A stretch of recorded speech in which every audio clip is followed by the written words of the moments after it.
Allô? Allô? Ma chérie, enlève le haut-parleur, l'écouteur, tu vas m'entendre, s'il te plaît.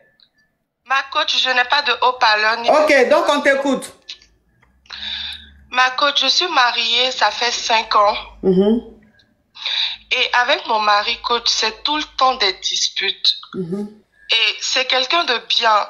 Mais le problème, c'est que, coach, j'ai vécu tellement de blessures dans le passé avec mon père que avec mon mari, je sais pas pourquoi, quand je suis en colère, coach, je me reconnais plus. Je deviens une autre personne. Et on ne communique pas. Parce que quand on communique, c'est chacun qui communique pour chercher à avoir raison. Et on n'avance pas.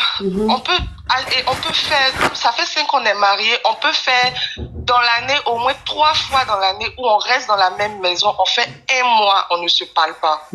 Ça c'est trop ça. Oui, j'ai même eu une fois la Covid, malgré que j'étais malade, il était là, il m'a ignoré. Mais à chaque fois, je prends sur moi, je me lève, je vais vers lui pour demander pardon. Il dit c'est à cause du manque de respect qu'il réagit comme ça.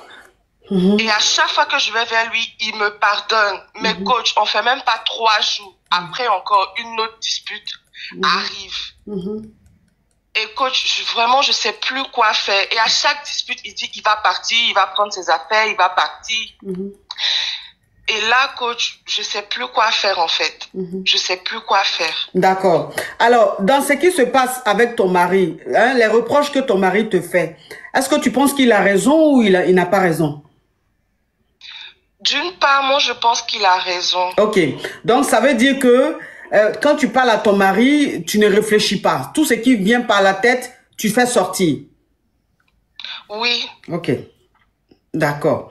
Et tu as expliqué que c'est dû à ce qui s'est passé avec ton papa. Hein. C'est-à-dire ton papa te disait des mots très, très durs. Donc, c'est tout ça qui est resté en toi. C'est ce qui fait qu'aujourd'hui, tu es limite agressive. C'est-à-dire, avec ton mari, tu veux pas reconnaître ta place de femme. Tu veux pas lui donner sa place d'homme. Ce qui fait que dans la maison, c'est comme si c'est 2 hommes qui habitaient là. Et ton mari, il a sa dignité. Donc, il va pas être avec une femme, même s'il t'aime, il va pas être avec une femme qui va marcher sur ses pieds à chaque fois et puis il va rien dire. Donc, à toi de voir, ma chérie. Je sais que peut-être que c'est dû à ce qui s'est passé avec ton père. Je veux bien comprendre. Mais c'est pas ton mari qui est ton psy. Ton mari n'est pas ton psy. Ton mari n'est pas un assistant social. Enfin, je dis, il va pas t'excuser toute sa vie. Tu vois ce que je veux dire?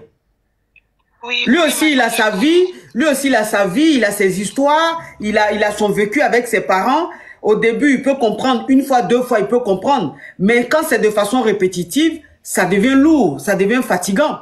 Si tu penses que ce problème-là que tu as vécu avec ton papa est en train de te fatiguer, ce qui fait que dans ton foyer, tu n'es pas une femme, tu es un homme, il faut essayer de voir un psy qui va peut-être t'accompagner à sortir cette colère que tu as au fond de toi. Mais c'est pas ton mari qui va subir, c'est pas ton mari qui doit accepter, c'est pas ton mari qui doit comprendre. Il peut comprendre 1 fois, mais pas tout le temps. Donc, si tu aimes ton mari, ma chérie, si tu aimes ton mari et que tu as envie de sauver ton couple, il faut que tu vois ta part de responsabilité et il faut que tu te fasses aider.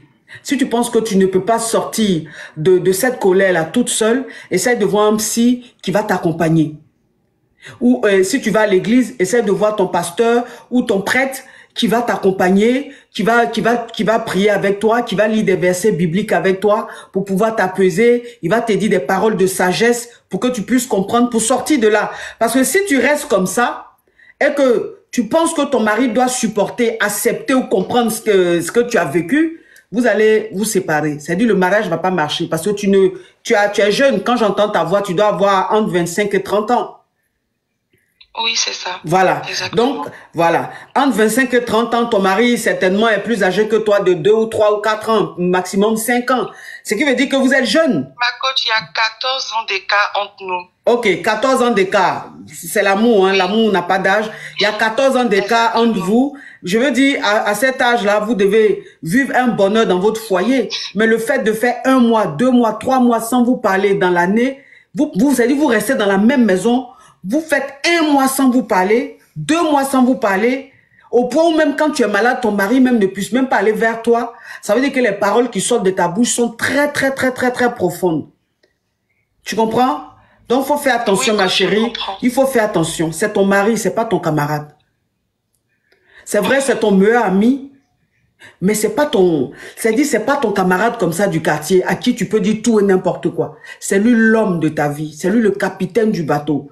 Il est ton roi. Donc, tu dois lui montrer qu'il est ton roi. Mais si tu lui montres qu'il est un boy, arrivé à un certain moment, toi-même, il va te regarder. Tu vas être la plus belle femme du monde. Il va te regarder. Son bangala va même pas se lever. Vous n'allez pas grain. Vous allez, vous serez dans la maison comme deux colocataires. Parce que tu vas casser tout ce qu'il a en lui de mal. Tu vois? Donc, il faut arrêter ça, ma chérie. Il faut respecter ton mari. Fais beaucoup d'efforts. Si tu peux pas y arriver toute seule, essaie de demander de l'aide auprès, comme j'ai dit, de ceux que j'ai dit. Et puis, ça va te libérer un peu. Maintenant, si tu fais pas du sport, tu peux aussi commencer à faire du sport. Va en salle de sport, fais un peu de boxe, fais un peu quelque chose de physique qui va faire sortir cette colère qui est en toi, cette agressivité qui est en toi. Mais c'est pas ton mari qui va subir. Les hommes d'avant peut-être acceptaient un peu de subir, ils étaient un peu patients et tout, mais les hommes d'aujourd'hui n'ont pas cette patience-là. Ils n'ont pas cette patience-là parce qu'il y a des réseaux sociaux. Ils sont aujourd'hui dans la facilité. C'est-à-dire, il suffit d'aller sur les réseaux sociaux, même tu n'as même pas besoin de dire bonjour à une nana, que déjà t'envoies les photos d'elle. Donc, ils sont en train de rentrer dans une facilité. Donc, ils n'ont pas le temps de patienter. Ah, gloire Carla, love you so much. Ils n'ont pas le temps de patienter comme ça. Donc, si tu veux sauver ton couple, ma chérie, il faut te faire aider et puis tu vas sauver ton couple. Tu as compris, ma chérie? Ok, ma coach. Courage à toi, courage à toi. En plus, tu es très belle, oui. Merci, c'est gentil. Oui, tu es très belle. Merci, elle est très belle. On t'apporte, mes amours.